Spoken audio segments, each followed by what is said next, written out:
सोबोदेरो भोंबटपुर road लॻ मकादो वारा मल्हा भरिसां ॻोठ अली शेर सामेटी जे रहवासियुनि हाजी मंठार जान मोहम्मद वहीद मौला बख्श खुदा बख्श ग़ुलाम मुर्तज़ा सामेटियो ऐं मीडिया वारनि अॻियां एहतिजाज मुज़ाहिरो कयो। ॻोठाणनि हाजी मंठार सामेटियो दाहींदे ॿुधायो त रत जे रिश्तनि खे बाहि लॻी वई आहे। वॾे भाउ ऐं भाइटियुनि रिचम मोर रज़ाक राजा सामेटियो ऐं वंगारो असांजो जीअं झंझाल खे छॾियो आहे। कुझु महीना अॻु भाइटियुनि असांजे औताक खे बाहि ॾेई साड़ी विधो, वॾो नुक़सानु कयो। जेको फसल काहियो त आहे पर उहो असांजो फसल ॿकरियुनि ऐं ॿियनि ढोरनि ज़रिए भेलाए पियो वञे।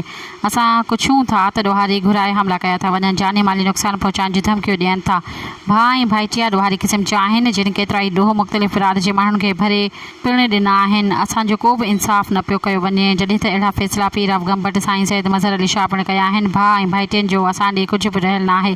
हिसाब पतियूं मिलियल अथनि, उन बावजूद बि गुज़र राति बि असां ते हमलो कयो अथनि। हिकु हमले जूं गोलियूं खपी वञण सबबि पंहिंजी मोटरसाइकिल छॾे भॼी वियो, जेका असां सोबोतरो पुलिस हवाले कई आहे। भाइटिया असांजे बचनि खे बुख मारण ख़ातिर ज़ुल्म वसीले असांखे ज़बरदस्ती लॾाए असांजी ज़मीन ऐं घर ते कब्ज़ो करणु चाहिनि था। ॻोठाणनि SSB ख़ैरपुर खां मुतालबो कयो त हमलावरनि खे गिरफ़्तार करे इंसाफ़ कयो वञे ऐं तहफ़ुज़ फ़राहम कयो वञे।